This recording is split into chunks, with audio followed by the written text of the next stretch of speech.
Tunamshukuru Mungu aliye hai. Unaweza kuongezea sauti ya mic?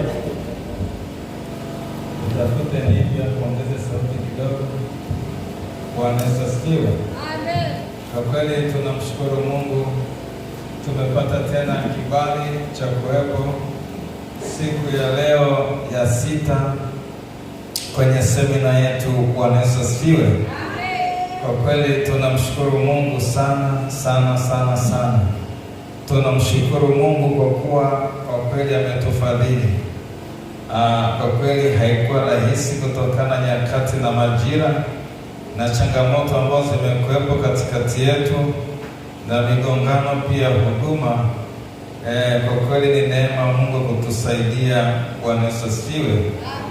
Amen. Sasa jana tulipata neema ya kuona habari ya hatima ya baraka, namna ambavyo baraka inaweza ikatengeneza hatima ya mtu. Na jana tulienda kuomba juu ya hati ya baraka isimame kwenye hatima ya mwaka 2026, na tumeomba jana, amini kile tumeomba, Mungu atatusaidia, na Mungu akitenda mpe utukufu.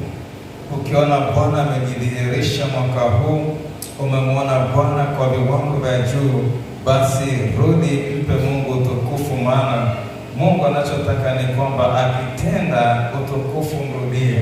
Usiseme ni kwa nguvu zangu, usiseme ni kwa maarifa yangu, usiseme ni akili zangu, bali seme hakika nimemwona Bwana. Mpe Mungu utukufu ili atende zaidi, kwa sababu unapompa Mungu utukufu, Mungu anajitukuza kwa viwango vingine zaidi. Bwana Yesu asifiwe.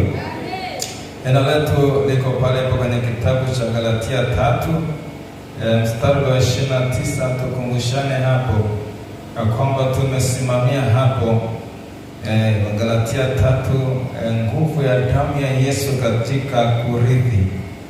Ni ujumbe ambao tumetembea nao kwa siku hizi, na leo tuko siku yetu ya 6, ikimpendeza Mungu kwa neema yake kesho tunamaliza katika madhabahu hii.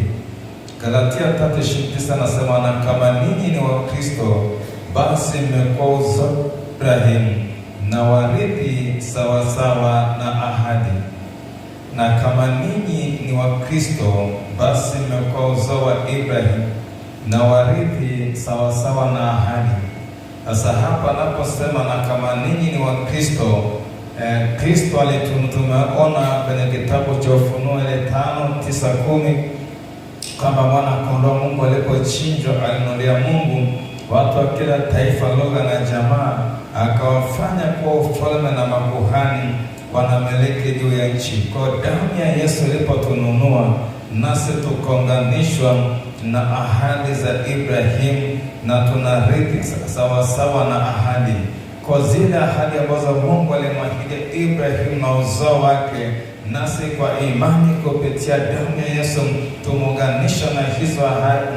Kwa hizo ahadi ni sehemu ya maisha yetu. Jinsi tulivyotembea kwa siku hizi 5, kuna vitu tumevipata vitatusaidia ni namna gani tujipange kurithi ahadi za Ibrahimu. Haleluya. Sasa leo nataka tupate nafasi ya kusogea mbele kidogo. Tutakwenda kuachilia baraka, kuomba baraka, mibaraka mbalimbali. Tuliona kwenye baraka ya Yusufu jana, alibarikiwa na baba yake, akasema ubarikiwe kwa mibaraka ya uzao, hazina zilizofichwa mahali pasiri, mibaraka ya vilele na milima na milele. Alitamkiwa si tu baraka, alitamkiwa mibaraka mbalimbali. Kwa leo tunaenda kuomba hatima ya mibaraka, hatima ya mibaraka, kwa sababu tutaomba baraka mbalimbali na mibaraka mbalimbali leo, hasa tukigusa familia zetu, tukigusa maisha yetu na vitu kadha wa kadha. Kwa leo tunakwenda kuomba hatima ya mibaraka, kwamba tuone kesho yetu iliyojaa neema ya Mungu. Tumeona kwamba jana Ibrahimu Yakobo alipobariki watoto wake alisema, njoni niwaambie siku zenu za mwisho nini kitatokea. Kwa hiyo aliwabariki, lakini zile baraka zilisimamisha hatima zao kibaraka. Kwa kuna wengine ambao tunaona pale badala ya baraka walipata laana. Wengine walitamkiwa manasema laana yao nini, hasira yao ilaaniwe. Kuna hasira ya Lawi na ndugu yake asema hasira yao ilaaniwe. Kwa nini? Walikuwa na hasira ambayo ilimfanya baba yao akapata shida. Lakini tunaona pia mzaliwa wa kwanza Rubeni alitamka haki zake za baraka, alafu mwisho akazifuta. Kwa nini? Alimkosea baba yake na hakupata nafasi ya kutubu. Kwa tunaona kwamba tumeona pale kwa kile kitabu kile cha Hesabu, wakati Balaamu anaitwa ili amlaanie Israeli, akasema hakuna uovu katika Israeli wala hakuna ukaidi katika Israeli. Akasema nimlaanije yeye ambaye Bwana amembariki. Kwa tumeona kwamba baraka, tunapobariki uzao wetu, tunapobariki vizazi vyetu, ni ngao ya kuzuilia baraka. Bwana asifiwe. Na tumeona siku ya Yakobo wakati anabariki, kuna neno lilitamka kwa mzaliwa wa kwanza aliyeitwa Ruben. Lakini tukaona mbaraka ambao uliachiliwa kwa Yusufu ulikuwa ni baraka mara 10 kuliko ndugu zake wote. Sasa nataka tuone sasa Musa naye alipotangaza hatima ya baraka kwenye kabila 12, lakini kwenye taifa la Israeli. Yenye kitabu cha Kumbukumbu la Torati 33, tutasoma mstari wa kwanza mpaka wa 29. Kumbukumbu la Torati 33 1 hadi 29. Tunasoma mistari mingi kidogo ili kusaidie namna gani upate ufunuo. Na hili somo si tu kwamba tunalimalizia hapa. Ukitoka hapa, tembea na ufunuo wa kukusaidia binafsi kwamba namna gani kinywa chako kiruhusu baraka, usiruhusu laana. Maana ukitamka laana ndani ya familia, unatengeneza hatima ya laana. Bwana Yesu asifiwe. Nitasoma Kumbukumbu la Torati 33 1 hadi 29. Hii ndiyo baraka ya Musa, huyo mtu wa Mungu aliyowabarikia wana wa Israeli kabla ya kufa kwake. Akasema, Bwana alitoka Sinai akawaondokea kutoka Seiri, aliangaza katika kilima cha Parani, akaja Meribathi Kadeshi. Upande wa mkono wake wa kuume palikuwa na sheria ya motomoto kwao. Hakika awapenda haya makabila ya watu, watakatifu wake wote wamo mkononi mwako, nao waliketi miguuni pako, watapokea kila mmoja katika maneno yako. Musa alituagiza Torati ni urithi kwa mkutano wa Yakobo. Akawa mfalme katika Yeshuruni, walipokutanika wakuu wa watu makabila yote ya Israeli pamoja. Rubeni na aishi asife, lakini watu wake na wawe wachache. Na baraka ya Yuda ni hii. Akasema, isikilize Bwana sauti ya Yuda, umlete ndani kwa watu wake. Alijitetea kwa mikono yake, nawe utakuwa msaada juu ya adui zake. Akamnena Lawi, thumuni yako na Urimu yako vina mtakatifu wako, uliyemjaribu huko Masa, ukateta naye kwenye maji ya Meriba. Aliyemtaja baba yake na mama yake, mimi sikumwona, wala nduguze hawakuwakubali, wala hakuwaachia watoto wake mwenyewe, maana wameliangalia neno lako, wamelishika agano lako. Watamfundisha Yakobo hukumu zako, na Israeli torati yako. wataweka uvumba mbele zako na sadaka nzima za kuteketezwa madhabahuni mwako. Bwana, ubariki mali yake, utakabali kazi ya mikono yake.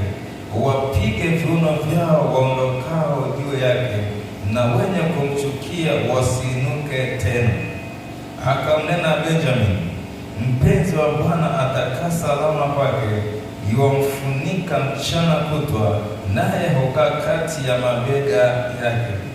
Na Yusufu akamnena, nchi yake ibarikiwe na Bwana kwa vitu vya thamani vya mbinguni, kwa huo umande na kwa kilindi kilalacho chini, na kwa vitu vilivyo bora vya matunda ya juu, na kwa vitu vilivyo bora vya maongeo ya miezi, na kwa vitu vitaule vya milima ya kale, na kwa vitu vilivyo bora vya vilima vya milele, na kwa vitu vilivyo bora vya nchi, na kujaa kwake, na uradhi wake aliyeka naye kile kijiti, na ije baraka juu ya kichwa chake Yusufu, juu ya utosi wa kichwa chake aliyetengwa na nduguze. Mzaliwa wa kwanza ng'ombe wake mume enzi ni yake, na pembe yake ni pembe ya nyati.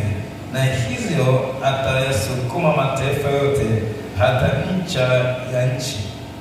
Nao ni 10,000 wa Efraim, nao ni 1000 ya Manase. Na Zabuloni akamnena, furahi Zabuloni katika kutoka kwako, na Isakari katika hema zako. Watayaita mataifa waje mlimani, wakasongeze huko sadaka, kwa kuwa watanyonya wingi wa bahari na akiba ya mana za mchangani. Na Gadi akamnena, na abarikiwe amwongezaye Gadi, yeye hukaga kama simba mke, hurarua mkono na utosi wa kichwa.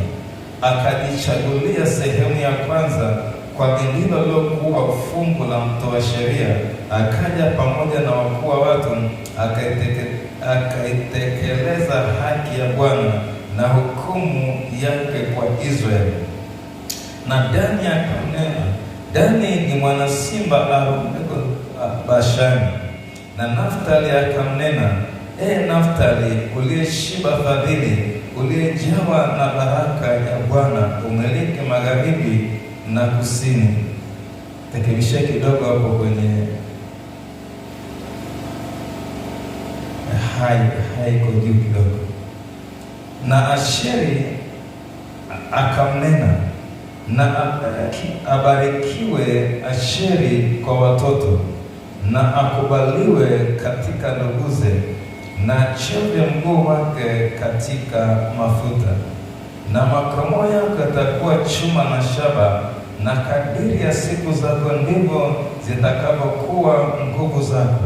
Hapana aliyefanana na Mungu wa Yeshuruni, ajaye amepanda juu ya mbingu ili akusaidie, na juu ya mawingu katika utukufu wake. Mungu wa milele ndiye makazi yako, na mikono ya milele chini yako. Na mbele yako amemsukuma mbali ya adui, akasema angamiza. Na Israeli anakaa salama, chemchemu ya Yakobo peke yake, katika nchi ya ngano na divai, na mbingu zake za dondoza umande. Uheri Israeli! Ni nani aliye kama wewe, taifa lililookolewa na Bwana? Ndiye ngao na msaada wako, na upanga wa utukufu wako. Na adui zako watajitiisha chini yako, nawe utapakanyaga mahali pao pa juu. Bwana Yesu asifiwe. Haleluya kanisa. Jana kuna kitu nilikuambia, kama mzazi, chukua tahadhari sana juu ya maneno ambayo unayatoa kwa watoto wako.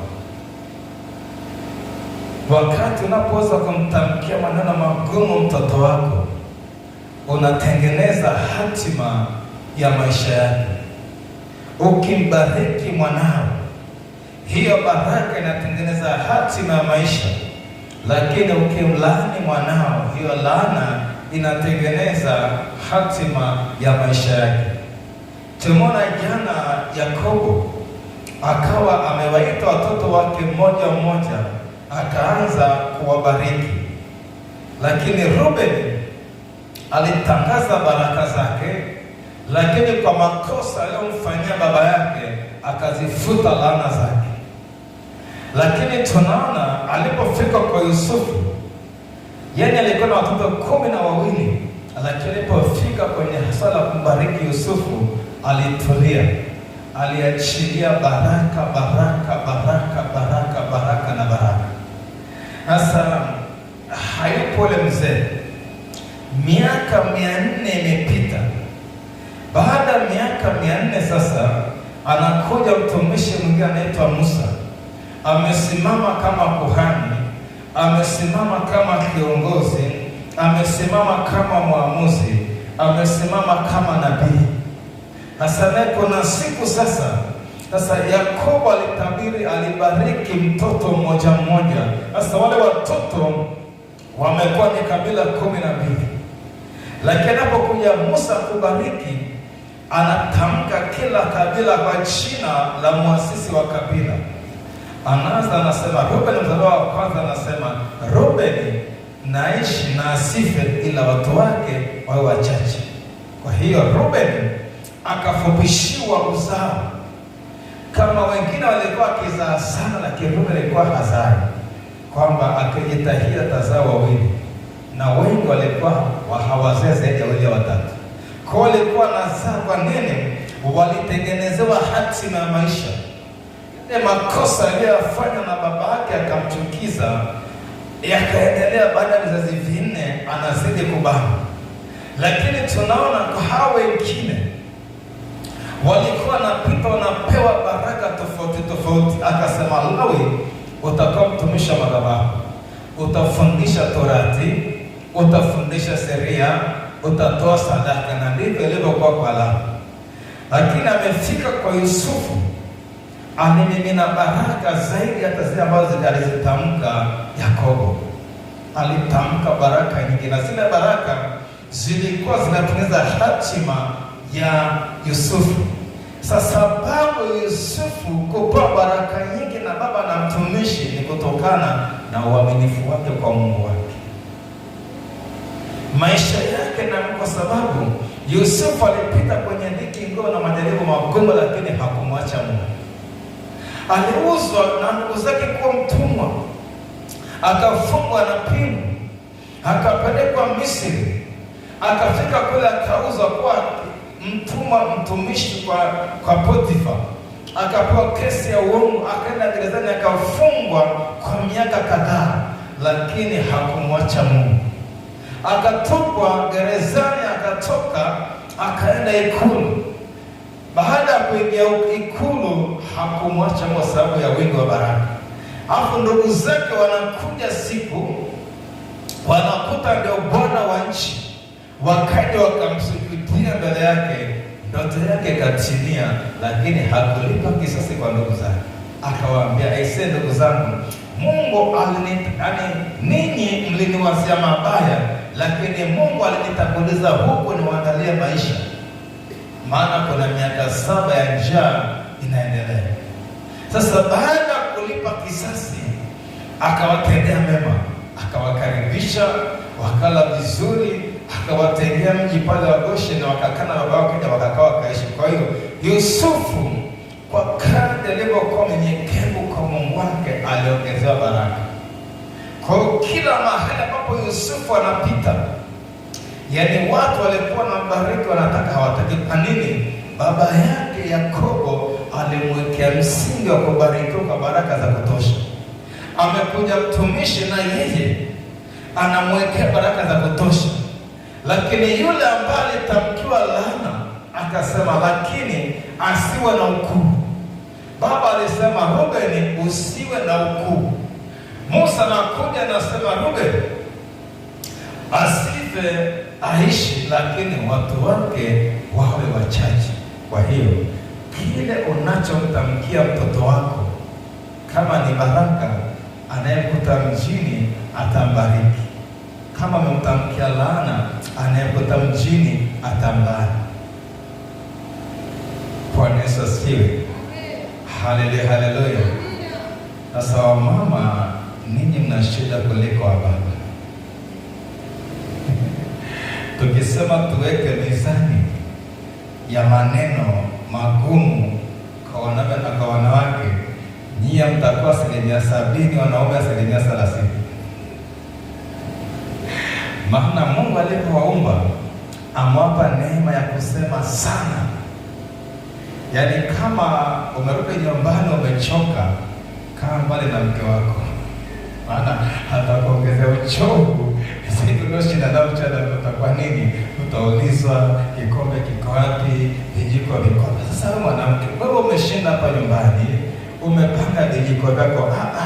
Wewe unajua utaulizwa kanga yangu nimeweka wapi, utaulizwa sisi vitana ziko wapi. Yaani huko ndani ile ya pumua natakiwa seme tu. Na Biblia inasema katika maneno mengi alikusana lilo ovu. Sasa kama ni toba, takwambia mtume mara 7 kuliko sisi wanaume. Alafu kingine, watoto nyie mnakaa nao sana kuliko sisi. Ni kweli sio kweli? Yaani nyie watoto mnakaa nao sana. Hata kama tunalea mtoto akilia, mtoto kama nimebeba analia, mwanamke chukua mwanao. Na nisi wa kwangu, mama fulani chukua mwanao analia, mama atamchukua. Sasa mama ana nafasi nyingi sana ya kukaa na mtoto kuliko baba, lakini mama ni hatari kwa mtoto kuliko baba. Hadi ile kasema hivi, mtoto mpumbavu ni mzigo wa nani? Wa baba. Upumbavu wa mtoto chanzo ni mama, na una mzigo mrudia mama, sio baba. Kwa nini? Mama maneno yake. Yaani kuna mahali unapita unasikia mama anachokiongea kwa watu pako, unasema jamani, hivi anajua anachokiongea hajui. Kwa hiyo mabomu mengi ya nyuklia kwa watoto yanachiliwa na wamama. Sasa okay. Sasa mama na baba wamekwazana. Nasikia leo ni kichwa kama baba yako. Kwa hiyo hasira ya mama kwa mume wake mtoto anabeba. Yaani halina akili kama baba yake. Halielewi kama baba yake. Yaani anatukana baba kupitia mtoto.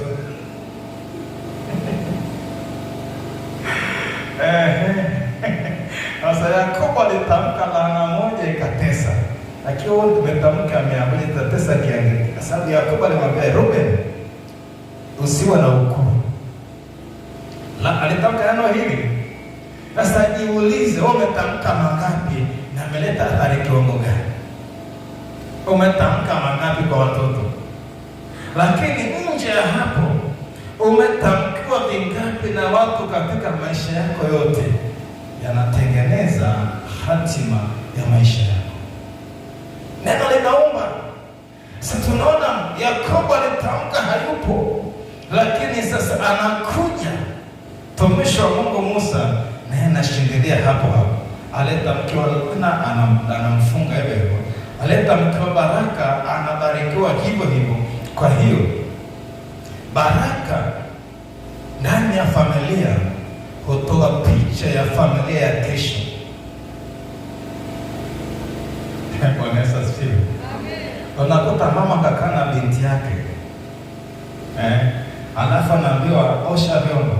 Kaosha basi, na wewe hivyo utaolewa na nani wewe? Hata kuosha vyombo uwezi. Alafu kesho ndoa yake inashasema ndio nipitia, ulishatamka utaolewa na ushamfunga. Hata akiolewa ndoa inampiga nini? Ulishatamka ataolewa na nani? Hiki mnaelewa hapa? Kwa hiyo ujipime tu sasa hivi. Matokeo ya maisha yako ya leo ni kile ulichotamkiwa na wazazi wako. Koji mpime, mimi nikoje? Ulivyo ndivyo ilivyo. Na maana jana tulipita tukafuta maneno. Kati ya vitu ambavyo duniani vitu ni silaha hatari kuliko nyingine, silaha ya hatari zaidi ni silaha ya kinywa. Silaha ya nini? Ya maneno. Yaani ukisikia umesema vibaya, futa tena, usichelewe. Yaani ulimwengu wa roho, Biblia inasema hivi, umetegwa kwa maneno ya kinywa chako. Lakini unaweza ukategwa kupitia maneno ya mtu mwingine. Yaani vile unavyojitamkia wewe, unajitengenezea kifungo kupitia hilo neno. Lakini anapokutamkia mtu mwingine, anakutengenezea kifungo kwenye maisha yako. Kwa hiyo unaweza kukuta kuna maisha unapitia mabaya, lakini hatima ya maneno yaliyotamkiwa na watu. Kwa tunapoenda kutamka mibaraka mbalimbali kwa watoto wetu, kabla kutamka baraka, kwanza futa ulichomtamkia.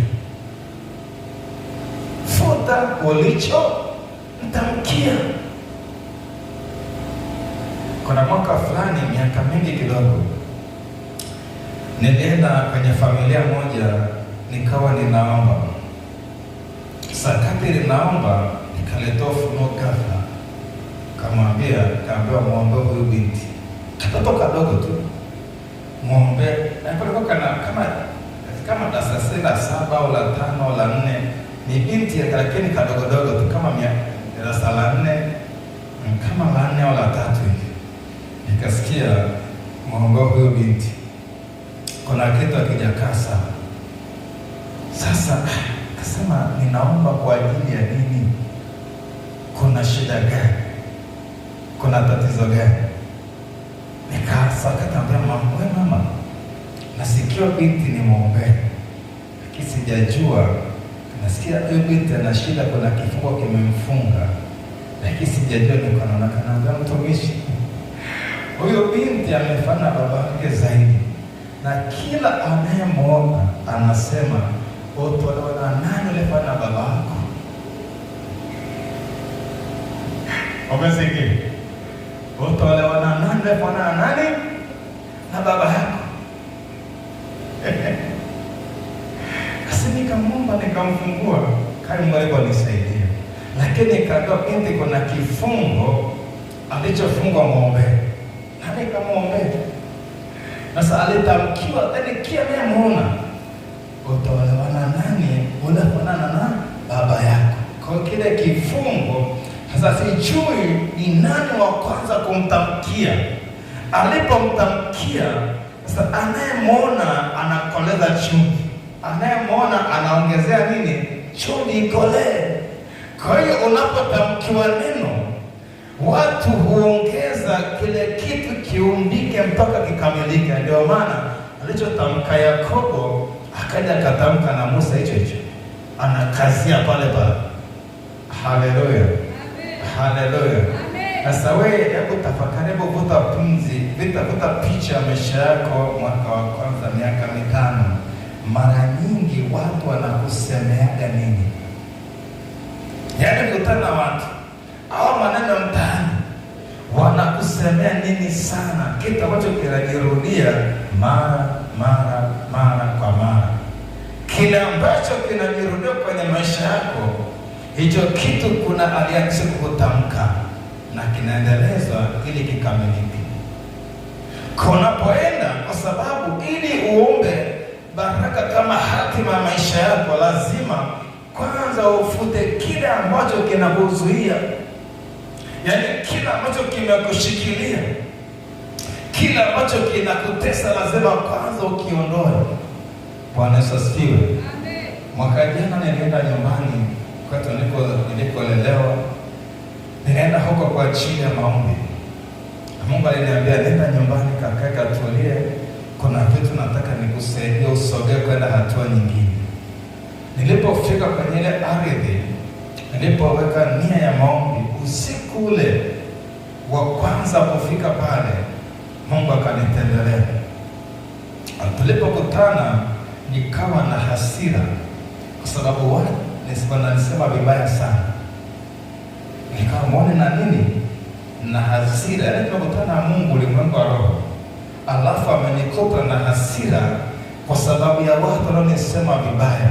akaniambia, usikasirikia watu wanaokusema vibaya, kwa sababu mama yako alikupandia wakati ungali mdogo. Mnasikia sawa sawa? Nilikuwa na jazba ndani, kwa nini watu hunisema vibaya? Akaniambia, usiwakasirikia hao watu. Mama yako alikutendea jambo ukiwa mchanga na linasababisha tunachokiona kwenye maisha yako. Akaniambia, shughulikia kile ambacho mama alikufanyia na watu hawatakuchukia tena. Nilipokifanyia kazi, sasa hivi naona amani.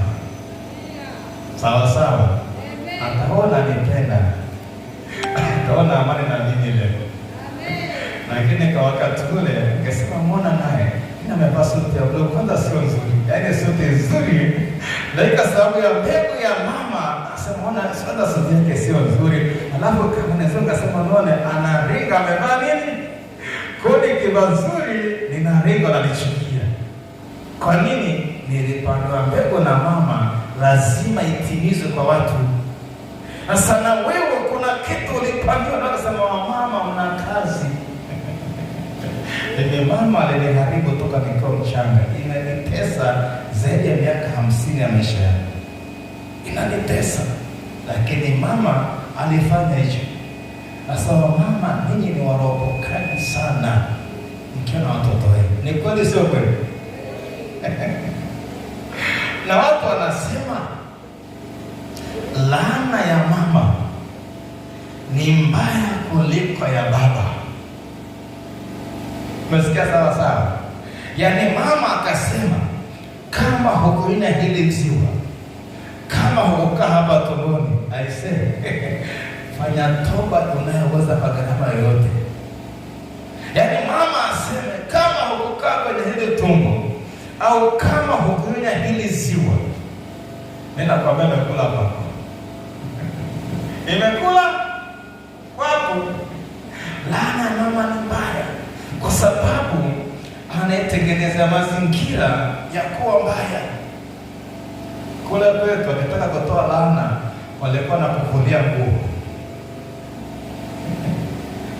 Yaani mama akitaka kutoa laana kwa binti yake, anamvulia nguo, aona utupu wake, asiachukue raundi. Yaani akipona pona anaokota makofi, lakini mara nyingi wanakufa. Lakini wengine wao wanatumia ziwa au wanatumia tumbo. Kama hukukaa kwenye hili tumbo, kama hukunyonya hili ziwa, kana mtu alishatamkiwa hivyo, ya inua mkono kama alishatamkiwa hivyo, ili tukuombe special. Alishatamkiwa kama kukaa au kunyonya, hakuna, afadhali hakuna. Hiyo ni laana na kula, inakutafuna kama mchu. Mungu saidie sana. Biblia imesema wazi, heshimu baba na mama wapate heri, na upate kuwa na miaka mingi kukaa wapi? Duniani. Sasa hata kama baba hayuko vizuri, bado ni baba. Hata kama mama hayuko vizuri, bado ni nani? Yaani kuna baba kwenye Biblia alilewa, alipiga pombe yake, akalewa kawa vizuri. Alafu wakati anaelewa, nguo zikadondoka kawa uchi. Ametoka kwenye safina, Nuhu huyo. Sasa mwanae akamwona, akamwambia, aise bro, aise mzee, bwana aise, yani kapakawa kichizi yani. Yaani yuko uchi kabisa kabisa kabisa. Sasa wale ndugu wawili wakasema, nasemaje? Wakachukua nguo, wakababa ziko huko, wakachukua moja, yani zilishika moja huko na mwingine kule, kaja kinyume. Walipomkuta wakamfunga, afu ndio wakageuka wakamfunga. Baba saa ile pombe zikaisha, akasema, na laaniwe Kanani. Yaani aliyekosea alikuwa anaitwa Hamu. Nafikiri ni Hamu. Aliyekosea ni Hamu, lakini akalaani mtoto wa Hamu aliitwa Kanaani.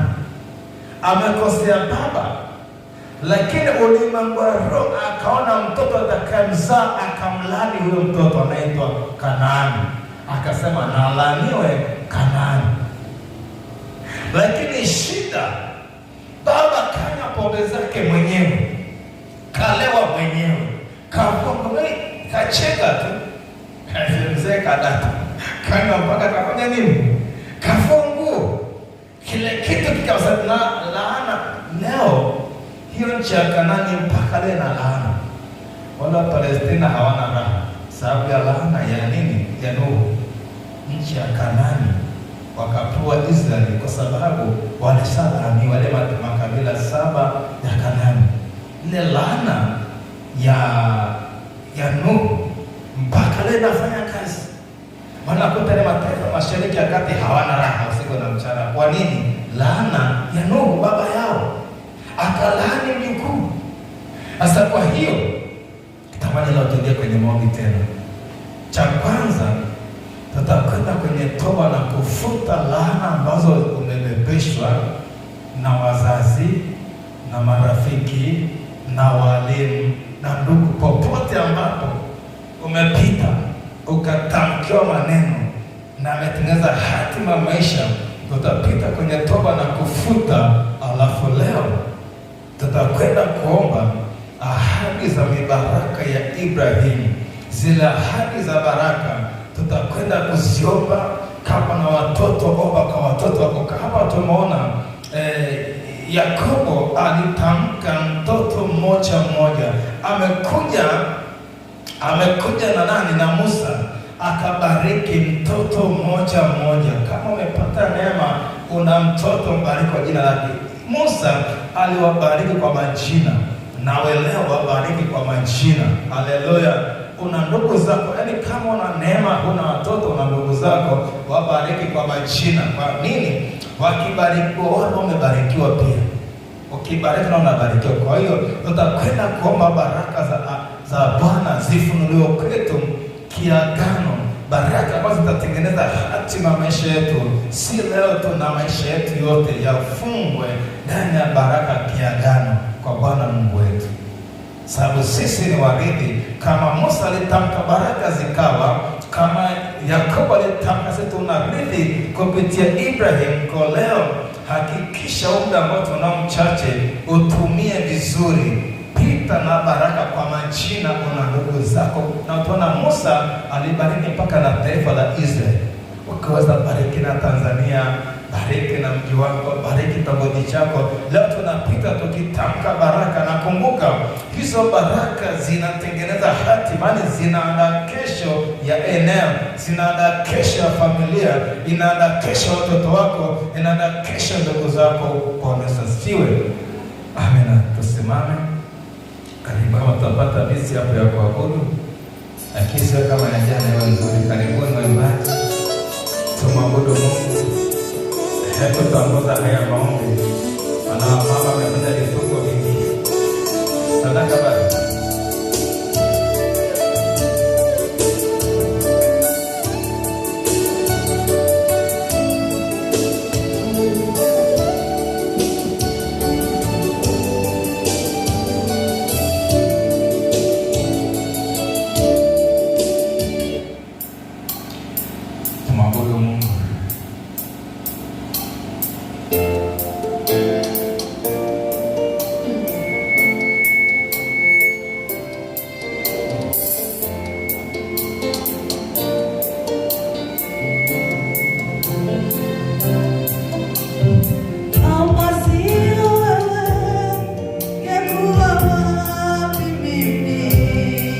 Ukija kutoa sadaka yako, utachukua bahasha kwa ajili ya sadaka ya kutoa shukrani. Kwa kutoa sadaka yako, chukua bahasha kwa ajili ya sadaka ya shukrani ya kesho.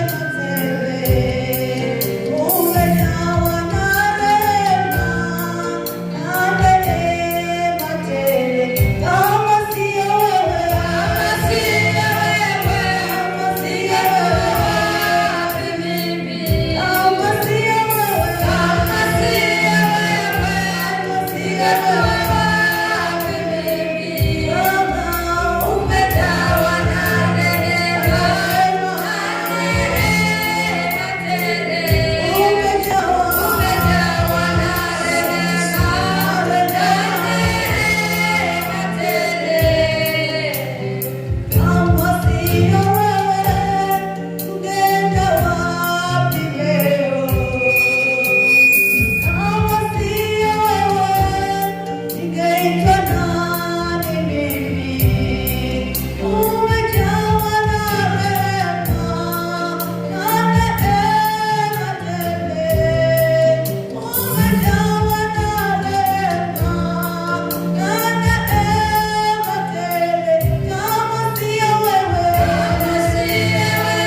utaendelea mwenyewe.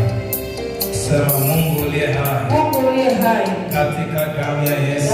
Katika damu ya Yesu. Ninaomba toba. Ninaomba toba. Ninaomba rehema. Ninaomba rehema. Juu ya maneno. Juu ya maneno. Ambayo mimi binafsi. Ambayo mimi binafsi. Nimejitamkia. Nimejitamkia. Yakatengeneza. Yakatengeneza. Hatima ya laana. Hatima ya laana. Neno lako linasema. Neno lako linasema. Mauti na uzima. Mauti na uzima. Ni katika uwezo wa ulimi. Ni katika uwezo wa ulimi. Na mwenye kupenda. Na mwenye kupenda. Atakula matunda yake. Atakula matunda yake. Neno lako linasema pia. Neno lako linasema pia. Umetegwa. Umetegwa. Kwa maneno ya kinywa chako. Kwa maneno ya kinywa chako. Ninaomba toba. Ninaomba toba. Juu ya maneno ya kinywa chako. Juu ya maneno ya kinywa chako. Nilipojitamkia. Nilipojitamkia. Maneno ya laana. Maneno ya laana. Na haya maneno. Na hayo maneno. Yamekuwa mtego. Yamekuwa mtego. Katika maisha yangu. Katika maisha yangu. Yamekuwa mtego. Yamekuwa mtego. Katika utumishi wangu. Katika utumishi wangu. Yamekuwa mtego. Yamekuwa mtego. Katika mafanikio. Katika mafanikio. Ninaomba toba. Ninaomba toba. Ninaomba rehema. Ninaomba rehema. Mungu rehema. Mungu rehema. Mungu samehe. Mungu samehe. Katika ghadhabu. Katika ghadhabu. Kumbuka rehema. Kumbuka rehema. Naita damu ya Yesu. Naita damu ya Yesu. Ikapite sasa. Ikapite sasa. Kwenye kila maneno. Kwenye kila maneno. Ambayo yametamkwa. Ambayo yametamkwa. Yameandikwa. Ameandikwa. Katika ardhi. Katika ardhi. Neno linasema. Neno linasema. Nchi. Nchi. Sikia. Sikia. Andika. Andika. Habari za mtu huyu. Habari za mtu huyu. Yako maneno. Yako maneno. Yameandikwa. Yameandikwa. Katika ardhi yako. Katika ardhi yako. Yanatengeneza. Yanatengeneza. Hatima ya maisha. Hatima ya maisha. Kupitia mimi mwenyewe. Kupitia mimi Naomba mwenyewe. leo toba. Naomba leo toba. Haya maneno. Hayo maneno. Nayanyunyizia. Nayanyunyizia. Damu ya Yesu. Damu ya Yesu. Inene mema. Inene mema. Kinyume. Na hayo maneno. Na hayo maneno. Niliyojitamkia. Niliyojitamkia. Nikajitega. Nikajifunga. Leo ninafuta. Leo ninafuta. Haya maneno. Hayo maneno. Kwa damu ya Yesu. Kwa damu ya Yesu. Ninaomba toba. Ninaomba toba. Shida wazazi wangu. Shida wazazi Baba wangu. yangu. Baba Na yangu. mama yangu. Na mama yangu. Ninatubu leo. Natubu Juu ya leo. maneno. Juu ya maneno. Walioyatamka. Walioyatamka. Ya laana kwangu. Ya kwangu. Ikiwa Yakobo. Ikiwa Yakobo. Alitamka laana. Alitamka Kwa laana. Rubeni. Kwa Rubeni. Na ikasimama. Na ikasimama. Anakuja mtu mwingine. Anakuja mtu Na mwingine. anatamka maneno. Anatamka Ya maneno. kufunga. Ya kufunga. Rubeni. Rubeni. Ni nani ajuaye? Nani ajuaye? Yako maneno. Yako maneno. Nimetamkiwa. Nimetamkiwa. Na baba yangu. Na baba Na yangu. mama yangu. Na mama Yanatengeneza. Yanatengeneza. Vifungo. Katika maisha yangu. Katika maisha Leo yangu. ninaomba toba. Ninaomba Ninaomba toba. rehema. Ninaomba Damu rehema. ya Yesu. Damu ya Yesu. Ipite. Kwenye ardhi. Kwenye nyumba. Kwenye kila mahali. Kwenye mbingu. Kwenye uumbaji. Waliposikia haya maneno yakatunzwa ili yatimizwe kwenye maisha yangu. Ninaomba toba. Haya maneno nayaashiria Isaya 7:7.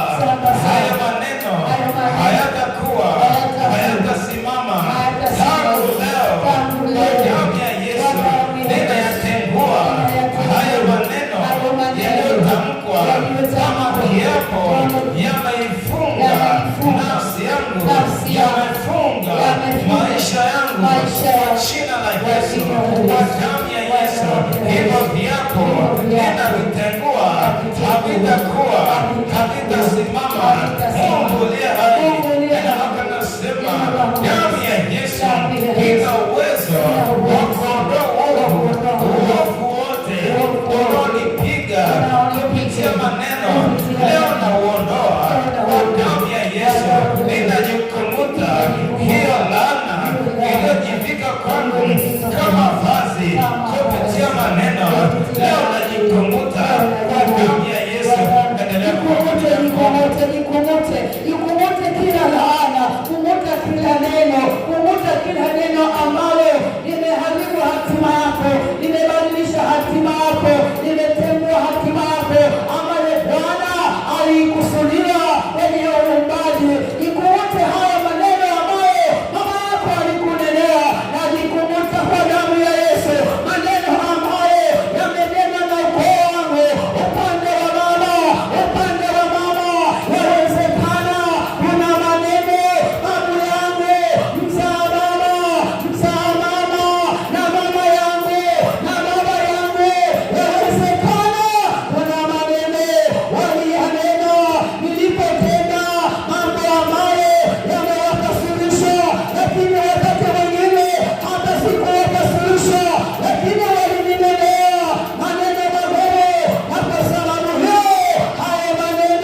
saa hii kwa imani nasogea mbele zako nikiomba baraka mbalimbali kwa ajili yangu na familia yangu na ndugu zangu na jamaa zangu, kama vile Yusufu alibarikiwa kwa baraka mbalimbali.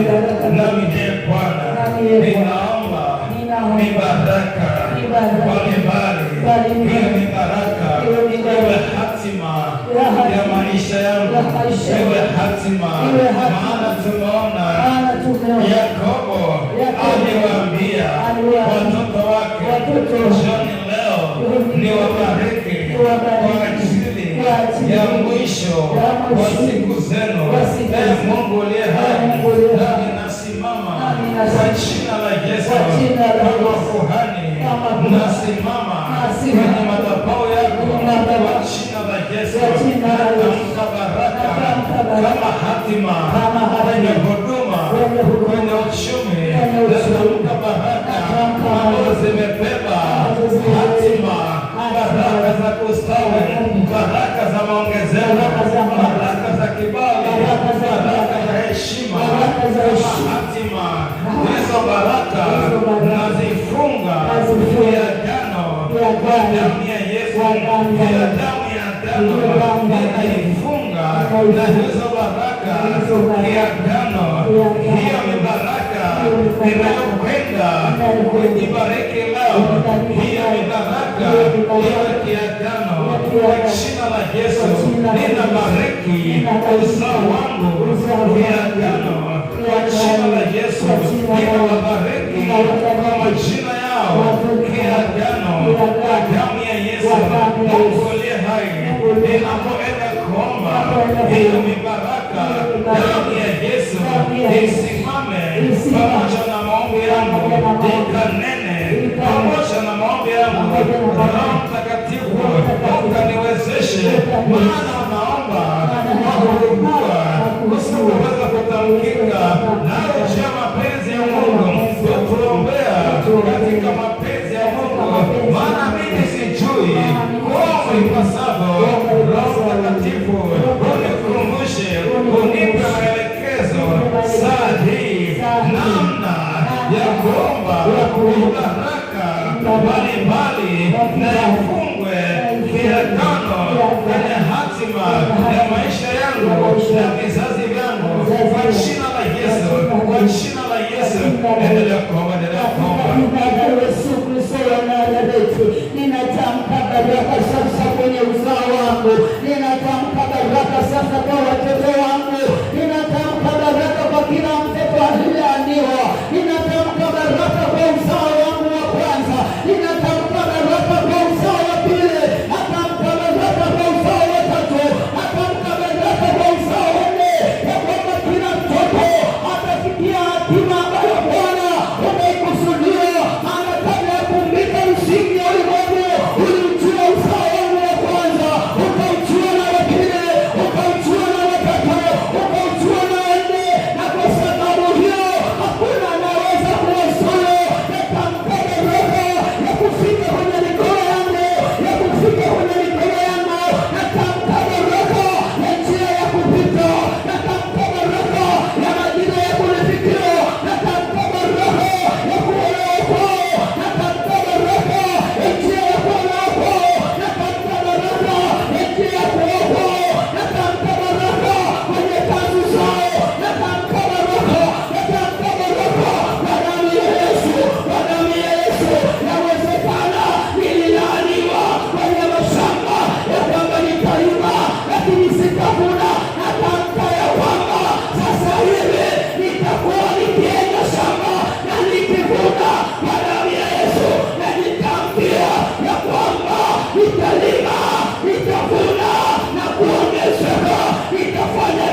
zinafunguka, mbingu ziko wazi, zinasubiri unachokitamka vinasimama, unachokiomba vinasimama. Tamka baraka, bariki uzao wako, bariki elimu ya watoto wako, bariki akili za watoto wako, bariki watoto wako awe na ndoa takatifu. Nimesema ndoa inaishi na watu wote na malazi awe safi, hata mtoto wako ni wachanga, atamkie tu baraka. Kama mwanangu Johni ataolewa, ataoa kwa ndoa takatifu, mwanangu Maria ataolewa kwa ndoa takatifu, watamkie mema.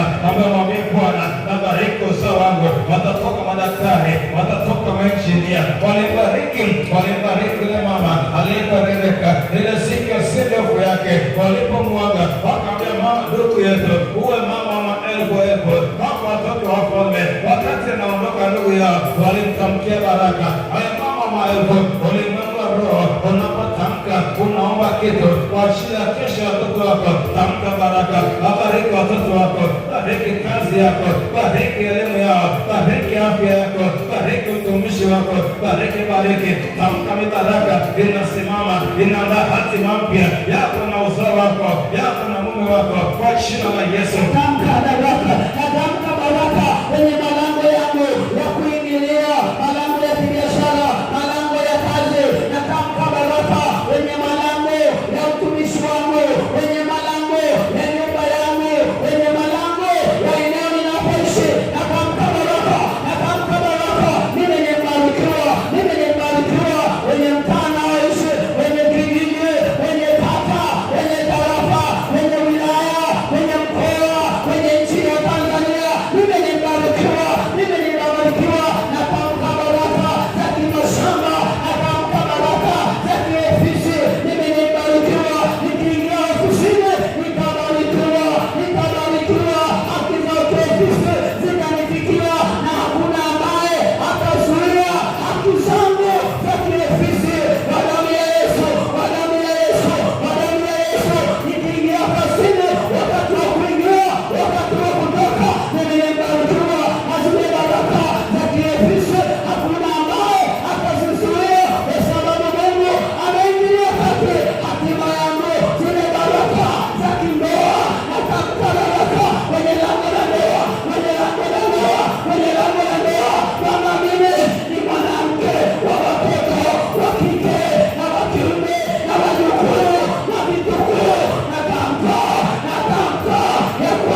Mungu uliye hai, katika jina la Yesu. katika jina la Yesu. Yule Balaamu alipoitwa na Balaki ili amlaani, Balaamu alisema nimlaanie yeye ambaye Bwana amembariki. Mungu uliye hai, hizi baraka mbalimbali ambazo nimeziomba zisimame kama ngao ya kuzuia laana isipate mlango kwenye maisha yangu, mahali popote, neno lolote ninapopita, baraka zako za kiagano ambazo nimezirithi kwa Ibrahimu, hizo baraka zisimame kama ngao ya kuzuia laana yoyote kwa jina la Yesu. Kama ulivyogeuza ile laana ya Balaamu ukaigeuza ikawa baraka, nami leo kwa jina la Yesu, kila atakayeinuka kinyume changu ili kunilaani, hiyo laana ukaigeuze iwe baraka katika jina la Yesu. Damu ya Yesu ikasimame kwenye malango yangu yote, ili Bwana adui asipate nafasi ya kupenyesha laana. Bwana, leo nimetamka ni baraka mbalimbali iwe kwenye maisha yangu, ili uone unaponibariki, unapodhihirika. Mungu, nami nifanye kuwa baraka. Alimwambia Ibrahimu, nimekubariki nawe uwe baraka katika jina la Yesu. Niwe mti mzuri, mti wa uzima, ili wengine wavune baraka kutoka kwangu sasa na mapenzi yako, baraka za rohoni na baraka za mwilini, kwa jina la Yesu.